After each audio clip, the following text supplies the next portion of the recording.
চলে এসেছি আমরা নতুন একটা ভিডিও নিয়ে। আজকের টপিকটা দারুণ হতে চলেছে, কারণ আজ আমরা তোমাদের ডিএসসি 3 লিটারারি ক্রিটিসিজমের একটা খুবই দারুণ টপিক, সেটা হচ্ছে ম্যাথিউ আর্নল্ড সম্পর্কে রয়েছে, এবং সেই ম্যাথিউ আর্নল্ডের একটা খুব বিখ্যাত একটা থিওরি বা কনসেপ্ট সম্পর্কে আজ আমরা পড়বো। সেটা হচ্ছে হোয়াট ইজ টাচস্টোন মেথড। তোমাদের মনে পড়ছে স্যার টাচস্টোন মেথড কি, বা কেন ইউজ করি আমরা, বা কিসের জন্য ইউজ করি, এবং ইউজ করতে হলে কি কি জিনিস মাথায় রাখতে হয়, এবং এখান থেকে স্পেশালি কি কি কোয়েশ্চেন আমাদের পরীক্ষা আছে, সেই সব কিছু বিষয় আজ আমরা আজকের এই ভিডিওতে আলোচনা করব। তাই জন্য ভিডিওটা তোমরা কিন্তু শেষ পর্যন্ত অবশ্যই দেখতে থাকো, এবং কারো যদি কোথাও কোনো প্রশ্ন থাকে অবশ্যই তোমরা কিন্তু কমেন্টে জানাতে ভুলো না। জান ওকে, ফার্স্ট অফ অল আগে আমাদের জানতে হবে যে ম্যাথিউ আর্নল্ড তিনি এই টাচস্টোন মেথড, তার যে এই যে আমরা একটা কনসেপ্ট বা থিওরি, এটা তিনি কোন বা কোথায় বা কোন এসেতে তিনি পাবলিশ করেছিলেন। So first of all Matthew Arnold introduce touchstone method. তিনি তার টাচস্টোন মেথডটা ইন্ট্রোডিউস করেছিলেন in his essay The Study of Poetry, which was published in 1880 তে পাবলিশ করা হয়। Okay, so the study of poetry, মানে 2 মার্কসের কোশ্চেন আসতে পারে যে টাচস্টোন মেথড কোথায় পাবলিশ করা হয়, কার দ্বারা, কত সালে। অ্যানসার হবে Matthew Arnold the study of poetry তে, which was published in 1880 তে। ওকে, নেক্সট এবার তারপর এখানে রয়েছে দেখো ইট is a comparative method of criticism. Okay, so first of এটা হচ্ছে একটা আমাদের বলতে পারি ক্রিটিসিজমের একটা কম্পারেটিভ মেথড। ওকে, আর এটা কথা কিন্তু মাথায় রাখতে হবে যে ক্রিটিসিজম মানে কোনোদিনও এটাকে নেগেটিভ পার্সপেক্টিভে আমরা কোনোদিনও জাজ করব, বা কোনোদিনও এটাকে আমরা মনে করব না নেগেটিভ পার্সপেক্টিভের সাথে। Okay, so first of all it is a comparative method of criticism. এবার তারপরে আগে আমাদের বুঝতে হবে যে টাচস্টোন মেথডটা কি, তারপর আমরা পরের লাইনটা পড়ব। ফার্স্ট অফ অল দেখ টাচস্টোন মেথডটা খুব ইজি মেথড, ব্যাপারটা খুব একদম সিম্পল ওয়েতে বোঝার চেষ্টা করো। ব্যাপারটা হচ্ছে যে কি আমাদের কিছু ক্লাসিক্যাল রাইটার্স রয়েছে, যেমন তোমরা বোর্ডে এখানে লেখা রয়েছে দেখবে হোমার, দান্তে এবং শেক্সপিয়ার, উইলিয়াম শেক্সপিয়ার। ওকে, হোমার, দান্তে এবং উইলিয়াম শেক্সপিয়ার এবং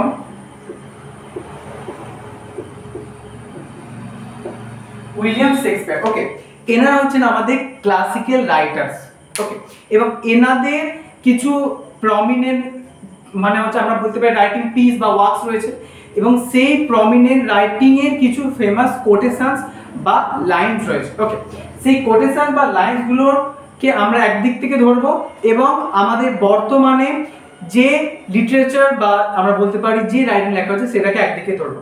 তাহলে একদিকে আমাদের ক্লাসিক্যাল রাইটার্সদের ক্লাসিক্যাল কোটেশনস, এবং আরেকদিকে হচ্ছে আমাদের কন্টেম্পোরারি আমাদের লিটারেচারে ইংলিশ লিটারেচারের হচ্ছে কিছু আমরা রাইটিং ধরে নিলাম।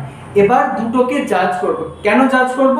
কারণ আমাদের বর্তমান দিনে যে রাইটিংগুলো লেখা হয়েছে সেই রাইটিংয়ের মধ্যে কোয়ালিটি রয়েছে কি না, এটা জাজ করার জন্য আমরা এই ক্লাসিক্যাল রাইটার্সে কিছু ফেমাস কোটেশন ব্যবহার করব। এবার তোমাদের মনে প্রশ্ন আসবে যে স্যার তাহলে কি কি কোটেশন ব্যবহার করব? অবশ্যই বলবো, শোনো তাহলে। তো ফার্স্ট অফ অল হ্যামলেট থেকে নেওয়া হয়েছে উইলিয়াম শেক্সপিয়ারের to be or not to be, that is the question. খুব ফেমাস লাইন, তো অবশ্যই তোমাদের অ্যানসার শিটে অবশ্যই এটা কিন্তু করে রাখবে।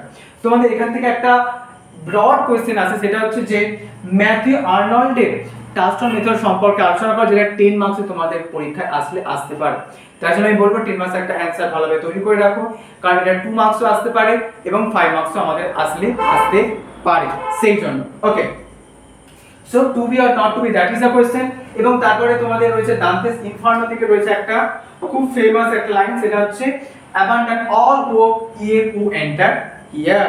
তাহলে এইগুলো হচ্ছে আরো বিভিন্ন ফেমাস কোটেশনস গুলো রয়েছে, তোমরা পরবর্তীকালে সেগুলো পড়ে নেবে। ওকে, এবার একটু তাহলে পড়া যাক।